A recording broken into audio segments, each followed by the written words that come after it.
안녕하십니까. 전종희 목사입니다. 6월 24일 토요일 매일 성경 묵상입니다.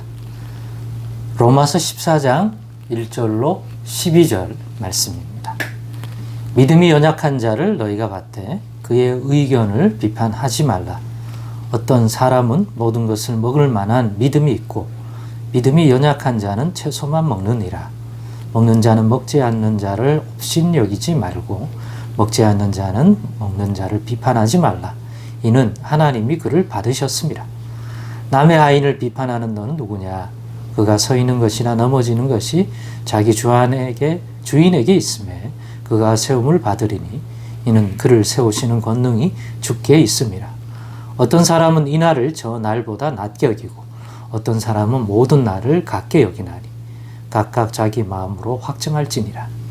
나를 중인이 여기는 자도 주를 위하여 중히 여기고 먹는 자도 주를 위하여 먹으니 이는 하나님께 감사하며 먹지 않는 자도 주를 위하여 먹지 아니하며 하나님께 감사하느니라. 우리 중에 누구든지 자기를 위하여 사는 자가 없고 자기를 위하여 죽는 자도 없도다. 우리가 살아도 주를 위하여 살고 죽어도 주를 위하여 죽나니 그러므로 사나 죽으나 우리가 주의 것이로다. 이를 위하여 그리스도께서 죽었다가 다시 살아나셨으니 곧 죽은 자와 산 자의 주가 되려 하심이라. 너가 어찌하여 너의 형제를 비판하느냐? 어찌하여 너의 형제를 업신여기느냐? 우리가 다 하나님의 심판대 앞에 서리라. 기록되었으되 주께서 이르시되 내가 살았노니 모든 무릎이 내게 꿇을 것이요 모든 혀가 하나님께 자백하리라 하였느니라. 이러므로 우리 각 사람이 자기 일을 하나님께 짓고 하리라. 아멘. 네, 오늘은 하나님이 받으신 사람입니다.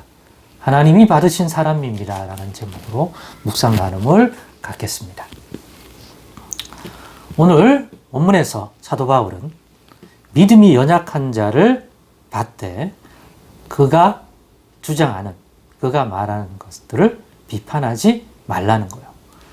믿음이 연약하기 때문에 말하게 되는, 아직 어떤 사안에 대하여 믿음이 성숙하지 않기 때문에 물론 본인은 그런 자기가 믿음이 부족해서 그렇다는 것을 아직 못 깨달을 수도 있지요. 그렇기 때문에 믿음이 강한 자 입장에서 보면 그 의견이, 그 주장이 옳은 것이다. 또 합당한 것이다. 라고 받아들이기 어려울지라도 그의 의견을 비판하지 말라는 겁니다. 특별히 예로 드는 게 이런 사안으로서 당시의 사람들에게 드러날 수 있는 믿음이 강한 자와 약한 자의 사이에서 어떤 면에서 가장 뚜렷하게 구분된 의견이 나뉠 수 있는 어떤 생각에 대한 견해들이 차이가 많이 날 수 있는 사안들이 먹는 것. 이걸 먹는 것이 합당하느냐? 먹는 것이 하나님 보시기에 옳은 거냐 아니냐? 그리스도인으로서 합당한 거냐? 하나님 백성으로 맞는 거냐 아닌 거냐?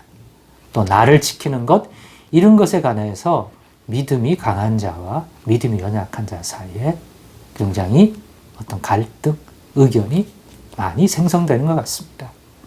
특별히 유대인이라면, 유대교에 속한 자라면 더 그럴 수 있겠죠. 유대인의 율법에, 모세가 준 율법에 음식에 대한 규례들이 있는데 이러한 것은 먹으면 부정하고 이런 것은 정하고, 그래서 이런 음식을 먹는 자는 부정해진다. 이런 규례가 있기 때문에 음식에 대하여 그런 견해가 가질 수가 있는 거죠.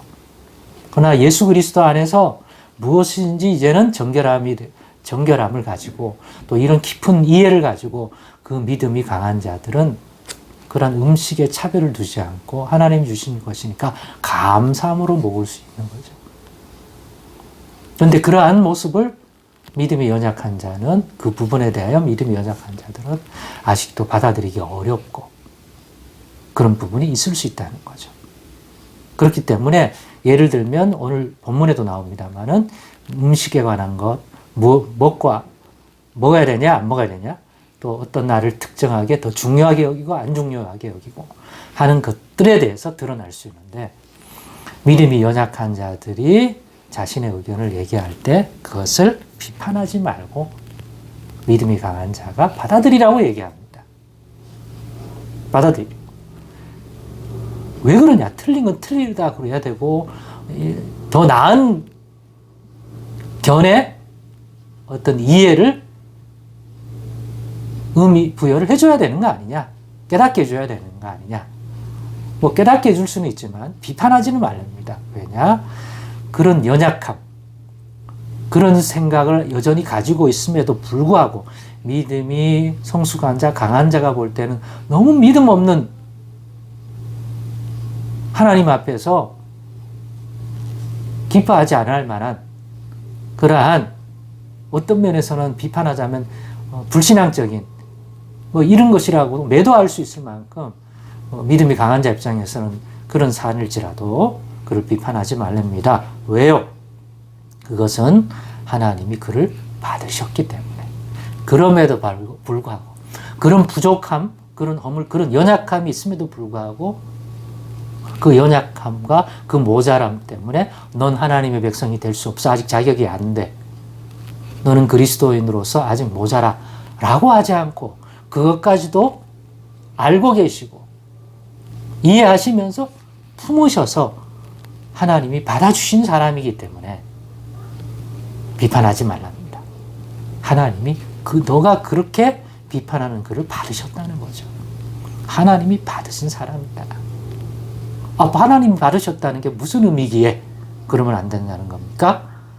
오늘 본문에 나오는 이후에 주인과 하인은 주인에게 속했기 때문에 그 하인에 대하여 비판하는 것은 곧 그 하인을 그와 같이 행하도록 하게 한 그 주인을 비판하는 것과 같은 의미라는 것을 통해서도 알듯이 하나님이 받으신 사람이라는 것은 그럼에도 불구하고 그런 부족함이 보임에도 불구하고 받아주셨다. 하나님의 자녀로, 백성으로. 그럼 뭡니까? 하나님께 속한 사람이라는 거죠.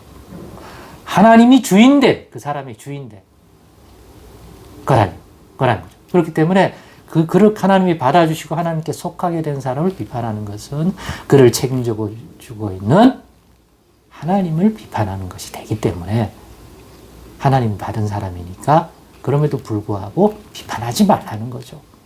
그 자체가 잘했다, 의견이 맞다 그런 게 아니라 그것까지도 하나님이 품으셨으니까 믿음이 강한 자들이라면 우리 주님이 그렇게 하신 것처럼 우리도 품자. 그건 그거대로 이해해주고 또 판단해주고 그러나 비판하지는 말고. 그렇습니다. 하나님이 받으신 사람은 하나님께 속한 사람이고 하나님이 주인이 되고 하나님이 책임져 주시는 사람입니다. 그런데 그런 것을 알고도 하나님이 품어주시고 하나님이 받아주셨고 붙들고 계시다는 것. 또 하나님이 품으신 사람이잖아요. 그 허물까지도 품어주셨잖아요. 그렇다면 우리 믿음을 가진 자들이라면 서로 간에 저도 하나님이 받으신 사람이라. 정치적인 어떤 견해가 조금 다를 수 있죠. 요즘엔 좀 심하잖아요. 유튜브 때문에 너무 한쪽에서 자기들이 듣고 싶은 그러한 견해의 내용만 듣다 보니까 한쪽으로 너무 양극화되는 현상이 있다 보니까 이쪽에 있는 사람과 저쪽에 있는 사람들이 대화가 안 되는. 그리스도인은 그러면 안 되죠. 그럼에도 불구하고 하나님이 받아주신 사람 아닙니까? 어떤 사안은 그 사람이 옳을 수도 있고 내가 틀릴 수도 있죠. 네? 일방적으로 한쪽으로 다 옳습니까? 내가 듣고 옳다고 여기는 것이 정말 모든 게 진리입니까? 요즘 선동도 많고 사실 뭐가 옳고 뭐가 그르고를 알 수 없는. 나중에 보니까 내가 잘못된 정보에 대한 확신을 가지는 경우도 충분히 생길 수 있는 세상입니다. 너무 정보가 많으니까요. 예.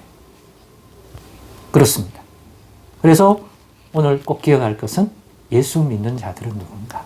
하나님이 받으신 사람입니다. 그런데 여전히 그 사람 속에서 이런 부족한 부분이 보여요. 근데 그걸 알고도 주님이 품어주셨습니다. 하나님께 속한 자가 됐습니다. 하나님이 주인이 되고 또 하나님의 백성이 된 우리와 저 사람입니다. 서로 다른 부분이 있고 내가 생각하기엔 이게 옳아요. 그리고 그게 맞아요. 그럼에도 불구하고 비판하지 말라. 그 사람 인격과 그 사람 자체를 비판하지는 말아요. 또 기도하죠. 깨닫게 도와달라고. 저 음식도 먹을 수 있는 믿음 달라고. 그래서 더 감사하며 풍성함을 누릴 수 있게. 그러면 되죠. 오늘의 말씀 잘 적용할 수 있기를 간절히 바랍니다. 우리는 하나님이 받으신 사람들입니다. 기도하겠습니다. 하나님 감사합니다. 오늘의 나눔 속에도 더 성숙한 서로의 이해와 품음을 가질 수 있도록 하나님이 받으신 사람이라는 것이 주는 의미를 더 깊이 깨닫게 하여 주옵소서. 예수님의 이름으로 기도드리옵나이다. 아멘.